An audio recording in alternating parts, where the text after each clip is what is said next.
Friends, welcome back to my channel. আশা করি তোমরা সবাই খুব ভালো আছো। আমি তো ভীষণ ভালো আছি, সবসময় ভালো থাকার চেষ্টা করি।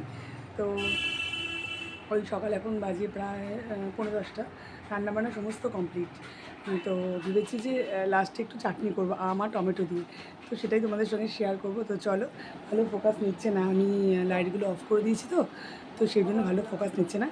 তো চলো রান্নাঘরে যাওয়া যাক। তো তোমরা দেখতেই পাচ্ছ, রান্নাঘরে এসে আমি একটা কড়াই নিয়ে নিয়েছি, তার মধ্যে পর্যাপ্ত পরিমাণে তেল দিয়ে দিয়েছি। এবার দিয়ে দিলাম তার মধ্যে সর্ষে আর ছোট্ট করে ভেঙে একটুখানি শুকনো লঙ্কা, কারণ ছেলে খাবে তো বেশি ঝাল হয়ে গেলে খেতে পারবে না, কিন্তু আবার শুকনো লঙ্কা না দিলে ফ্লেভারটাও আসবে না। তো এর মধ্যে আম আর টমেটো যে কাটা ছিল সেটাকে আমি এখন দিয়ে দেব।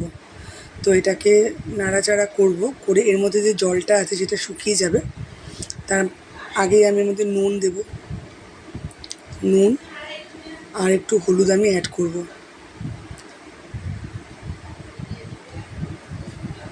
করে এটাকে নাড়াচাড়া করব, হলুদটাকে অ্যাড করে দিলাম।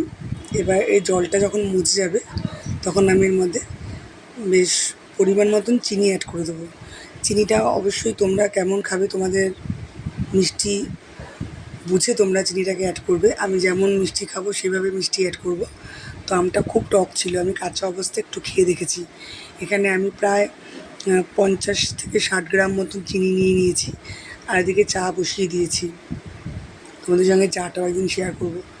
তো এখানে আমার জলটা প্রায় মজে এসছে। তো আমি 50 থেকে 60 গ্রাম চিনি একটা মাপ মতন নিয়ে নিয়েছি, কাপে মেপে। তো সেটাই আমি এর মধ্যে অ্যাড করে দেবো। আমার চাটনিটা খুব মিষ্টি হবে না, টক মিষ্টি হবে, যাতে যেরকম চাটনি খেতে হয় টক মিষ্টি সেরকমই করবো আমি। পুরো মিষ্টি হলে ভালো লাগে না।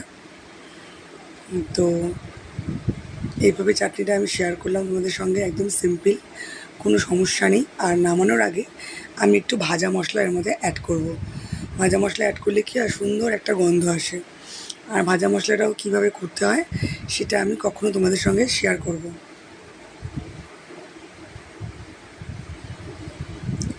ভাজা মশলা অ্যাড করে দেবো এর মধ্যে। এই দেখো, ভাজা মশলা আমি অলরেডি নিয়েও নিয়েছি। এটা আমার মা করে দিয়ে গেছে, আমি করে রাখি, এবার পারিনি বলে মাকে বলেছি, মা করে দিয়ে গেছে, মানে মা বাড়ি থেকে করে নিয়ে এসছে। তো তোমরা দেখলে আমি চাটনি কীভাবে করি, একদম সিম্পল, 5 মিনিটে হয়ে যায়। তো তোমরাও এইভাবে ট্রাই করো। আর প্লিজ আমার চ্যানেলটাকে সাবস্ক্রাইব করো, লাইক কমেন্ট শেয়ার করো। ভালো লাগলে প্লিজ বারবার করে দেখো। এদিকে আমার চাটাও হয়ে গেছে। তো আবারও পরে দেখা হবে ভালো কোনো ভিডিওর সাথে। ততক্ষণের জন্য টাটা।